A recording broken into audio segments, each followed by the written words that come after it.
Welcome to Books on Air, the podcast that tells the story behind the book.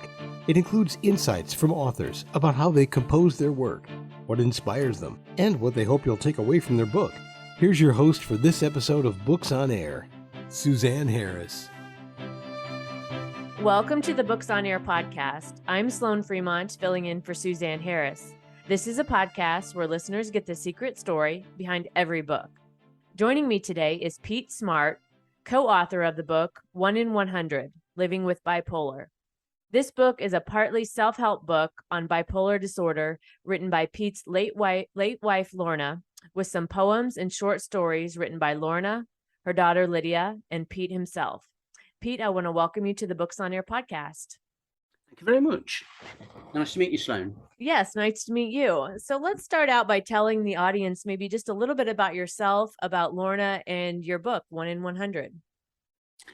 Yeah, a bit about myself. I live in a town called Colville in Leicestershire, which is in the Midlands, between Leicester and Birmingham, basically. Coal mining town. I had some nervous breakdowns myself and ended up going to a mental health support group. And there I met this lovely lady called Lorna. She'd had several hospital stays with bipolar disorder. We sort of clicked straight away, but after a few months we did break up. But then 8 years later, we got back together again, got engaged and got married. Oh, wow. So, yes. So that was something really positive coming out of that. Yeah, it sounds like it. And so we were made for each other, really, because I'm sort of stick in the mud, won't try anything new, don't do that, I'd rather not. And Lorna was quite, I suppose with the bipolar, she was quite spontaneous and, let's have a go at this, let's have a go at that. Oh, yeah. So she got me to do things I wouldn't have normally done. And then I helped her to control the worst parts of her mania, especially in overspending and things like that. Yeah, so it sounds like you balanced each other out well there. Yeah. And you saw, we both had a sense of humour, so we'd always be playing little jokes on each other and things. Right, right. Now, I remember one of the wedding anniversaries, it was, the present was supposed to be fruit and flowers. And our wedding anniversary was the 10th of December. So I wrapped this present up and it was a jar of cranberry sauce. So I says, well, there's your fruit. And then it was a bag of homemade, self-raising flour to make mince pies with, because it was going up to Christmas. I says, there's your flowers. She thought that was funny. I forget, how did she get me back the next year? Can't remember. But she got me back the next year. She got me wrapped up a night. So we always having little jokes like that. Yeah. Surprising, because of Lorna's illness was quite controlling at times. So surprisingly, she still had a great sense of humour. The medication sometimes would make her very tired. And she'd spend a lot of time in bed. I used to go take her breakfast up in bed most days and the medication, and we'd have a chat. And then she said, I'll be getting up in about an hour. And then I'd check again, and it might be another hour. And then she'd spend a lot of time in bed. Side effects of the medication. Also, if she was on the depressed side of the bipolar, she didn't really want to do a lot and couldn't do a lot. Right. And then other days, the opposite would be the sort of manic type episodes when I couldn't keep up with her at all. She probably worked 3 times faster than a normal person, but get so much done, including when writing this book, or occasional housework, or out shopping, or whatever she was taken into, and she'd go for it full pelt then.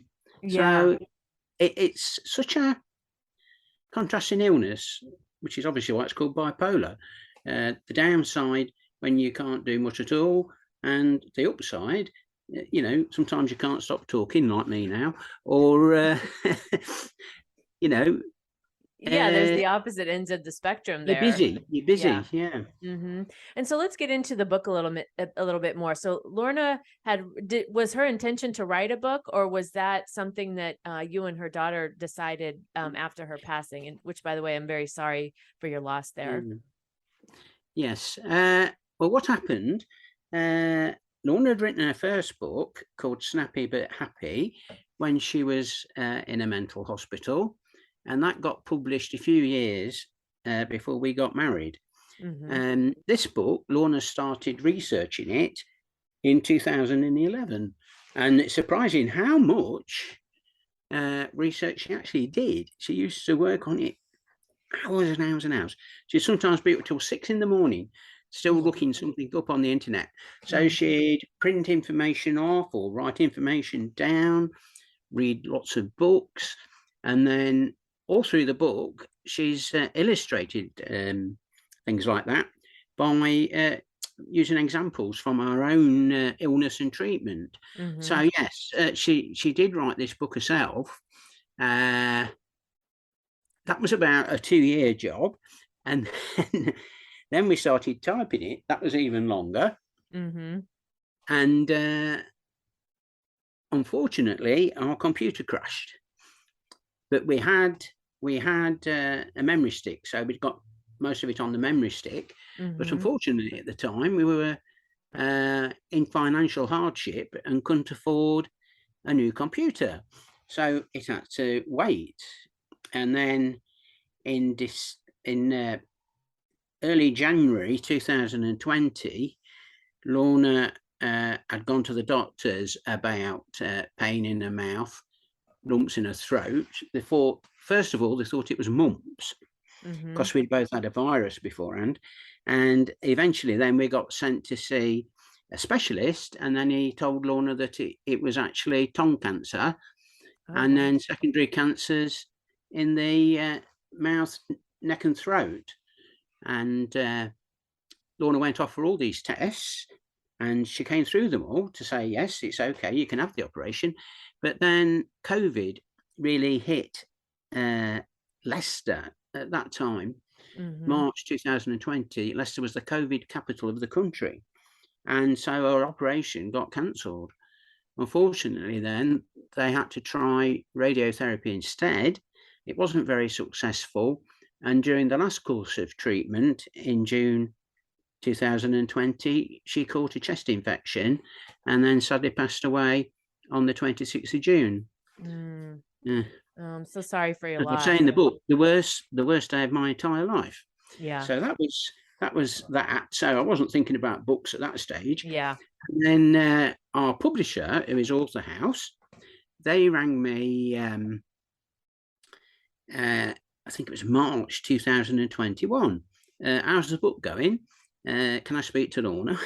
And all this sort of stuff. So I explained what happened. And then I had a word with Lorna's daughter, Lydia, and we decided we wanted the book published. I just started my old age pension because I'm 68. And I got a new laptop that we could produce it all on and then write it up. And then over the next several months, we were tidying it up and writing several pieces. I put a foreword in, and then I also put the epilogue in about the end. And I've also got a chapter in the book, Living with Lorna. And it begins with Lorna is a person who lives with bipolar. Since I live with Lorna, I'm a person who has to live with Lorna's bipolar. So there's a chapter on that as well. Right. So there's quite a lot in it. So yeah, Lorna wrote it mainly because she felt so well in recovery that she wanted to help other people. That was her main motive in wanting it published. So we carried on as a memorial to Lorna and to help the people that Lorna wanted to help. Right. Yeah. And that's so lovely to carry on that her intention with the book and bring that to the world. As you were going through this process, what did you learn about Lorna, maybe about bipolar, or even maybe about some misconceptions that people have about bipolar that you hope that this book helps, helps people understand a little more? Yes. Well, if you read in the very first chapter, I think it is, or the second chapter, there's a list of very famous people who they believe have suffered from bipolar. Kurt Cobain, Vivian Leigh, famous for Gone with the Wind and being married to Laurence Olivier, the American poet Sylvia Plath, and the English humorist, writer, director, actor, everything, Stephen Fry. He's got bipolar, and a brief heavyweight boxing champion called Frank Bruno from the UK. He managed to win the world title. He's got bipolar. So it's not a totally isolating illness, or you shouldn't feel isolated with it, because, and as the book title says, 1 in 100 people are expected to have bipolar at some stage. That's quite a lot of people. Right. When you think how many people there are in the world. I think, is it something like 60 million or something like that across the world? And they've all got friends, partners, parents, children, and whatnot. So all those sort of people can get an understanding of the bipolar and try not to feel stigmatized. And then Lorna laid out a few things on how best to help yourself. Positive attitude, getting help. When you get medication, make sure you take it. That's very important. And then following a sensible diet, trying to relax, try to do things that don't upset you and keep you going. And also, what was I saying? Sleep. If you can manage sleep. Yeah. Lorna had trouble with sleep because she also had sleep apnea. So she had to wear a sleeping mask every night. I didn't get much sleep with that going. Yeah, I'm sure. So when you were, and I guess with, with everything with the book and being able to tell this story, what's one of your favorite parts of the book, maybe that you wrote or that Lorna wrote or even that Lydia wrote, that you really, really loved that was in the book? Yeah. There's on page 1, Lorna's talking about each day as a struggle, and that's how she found every day. You just didn't know what you were going to get. Right. Each day is a challenge and is difficult for me. Some people who suffer from this illness don't have many good days, but just experience bad days. I'm more positive and confident about everyday life, whereas when I was down, I was really negative. When I first got sick in December 1999, I was more or less in a hopeless state. However, this is nobody's fault, and it's just a freak of nature. So she's sort of saying how she was. I don't get many manic episodes now, only when I sing. I get very elated, high, and I can't seem to come down to earth. Yes, apart from suffering from depression, I also suffer from panic attacks, mainly when I go out, which isn't very often. My GP has prescribed me propranolol, which seems to suit, and I carry this tablet wherever I go. That was just a brief description of sort of a day's life, but she's also written some good poems. This poem, it's not too long, page 93. This is one of Lorna's, Am I Going Mad? Okay. It's the title of the poem. The thoughts within my brain are driving me insane. The thoughts inside my head have almost gone dead. My brain feels empty like a sieve. This is often how I live. A chemical imbalance makes me think wrong thoughts. I misbehave, I'm out of sorts. I was guilty of no crime, just ill and sectioned for a time. I was diagnosed with postnatal depression. However, this wasn't true. The quacks got it all wrong, like they sometimes do. I was misdiagnosed, there's no doubt. I have bipolar, which affects the mind. It's a part of me that I have declined. I'm up 1 minute and down the next. My mood swings vary and I get perplexed. I'll tell you one thing that keeps me sane. That's doing crosswords, which help my brain. No. Yeah. Well, and that's I think especially for maybe anyone who's not familiar with bipolar, or maybe is trying to understand it a little more, having insight into someone's day like that is very helpful, because it's hard to understand that if you're not experienced that or not going through it yourself. That's right. Yeah. Yes, I can say the same, because I developed severe agoraphobia in the 1990s, and I've written a few poems about agoraphobia, including one called Postcards from Everest, which I'd recommend. But it does go on a bit, like me, and it basically describes being afraid to go out. So I would sit in the chair and want to go out, but all my muscles would tense and I wouldn't go. I might sit there for quite some time and then eventually say, oh, right, looks like I'm not going today, and then relax the muscles. And then other days, I'd have to go through rituals to get out of the house. Then I'd have to check the door was locked and everything like that. And then I would have panic attacks. So you got distorted vision. I used to think the pavement was at about 30 degrees. So I was really plodding my feet down because I wanted to feel where the actual pavement was, because I wasn't sure, and keep going. And then there was a particular part of the route I was going to take, which went over a footbridge, but apparently there'd been some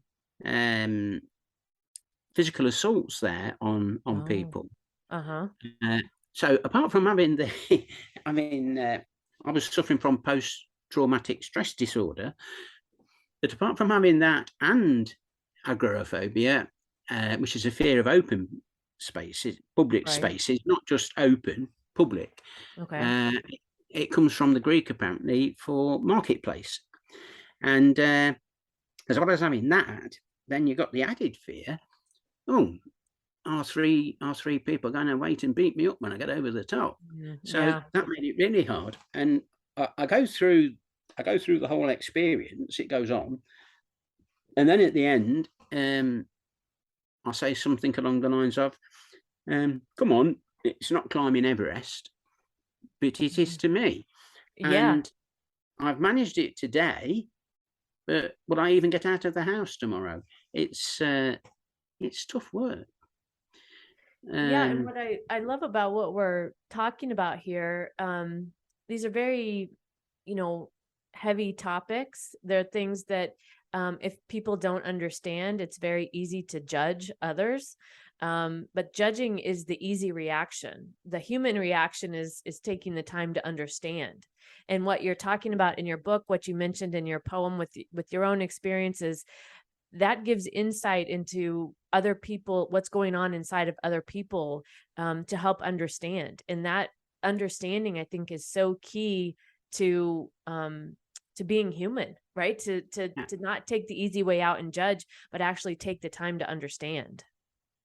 Yes, that's quite right. What was I going to say? I just thought of something again. It's just drifted. Yeah, that's okay. It happens. Like I say, I am 68. It's happening a lot more these days. Well, maybe you'll think of it here in just a minute. We're coming to the end of our time together, Pete. So I wanted to thank you for joining me today. Before we close out, what do you hope the readers learn or take away after reading your book? Yeah. So, a better understanding of bipolar, what you can do to help yourself, which is what Lorna has really focused on. So a lot of the chapters 2 to 11, Lorna's ideas on how to help yourself. Like I say, making sure you get the right treatment, making sure you take medication, probably join a support group, meet or talk to people who've got a similar illness, this sort of thing. Try and eat healthily, try and sleep, try and take exercise, all those sort of sensible things that go to making you properly healthy, both mentally and physically. Right. Because a lot of people who experience poor mental health also experience poor physical health as a knock-on effect. If you're not going to go out, you're not going to get exercise. If you're not going to get exercise, you're not going to be fit. If you're not going to be fit, you might put weight on. You might comfort eat and whatnot. So it can all have a knock-on effect. Yes, and it's all about, as you were saying, the taking care of yourself portion of that, because that sounds like, from what you're talking about, is one of the key elements to be able to manage bipolar. That's what Lorna says. Yes, in one of her books there. What has she got there?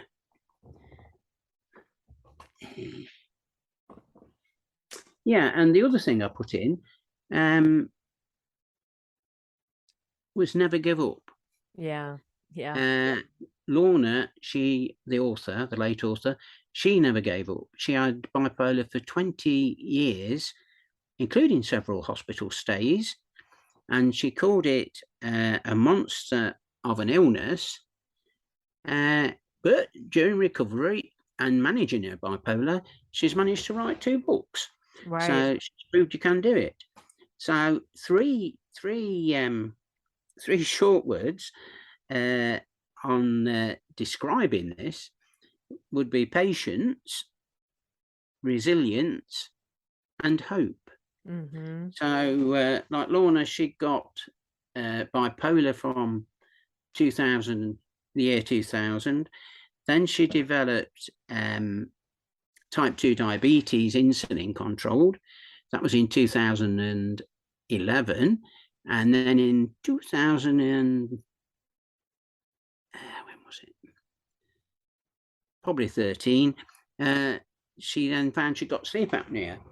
So, and then at the end, cancer. And she just took them in a stride. She did, if it had been me, it'd have been, oh God, I've got this. Oh, I've got that. I'll never cope. Lorna just carried on. Right, I've got this. Get on with it. And make the best of it, and enjoy your life as much as you still can, So and it sounds like she had that outlook of, no matter what comes my way, I'm going to keep going, and I'm not going to let it get me down. That's what she says. I put that in the book as well. She said that almost every day when she was diagnosed with a cancer. This is not going to beat me. I'm going to beat it. She kept saying. Yeah. I love her message, her resilience, and her, her willingness, because I think that's just a great reminder for everybody listening. So, Pete, I want to thank you for joining us today and talking with us about your book, 1 in 100, Living with Bipolar. Again, I want to thank you, Pete, for joining us today. It's been a pleasure having you. Yes, it's been very pleasant talking to you as well, Sloan. Thank you very much. And you can find more about the book, 1 in 100, Living with Bipolar, on Amazon, and I'll link to the book in the show notes, so be sure to check that out. You've been listening to the Books on Air podcast, brought to you on webtalkradio.net. You can also hear this podcast on Spotify, iHeartRadio, Stitcher, and Apple Podcasts. I'm Sloan Fremont, and I hope you'll join us for the next Books on Air podcast. Remember, you never know who's going to be here, and you never know what we're going to talk about. Thank you so much for listening.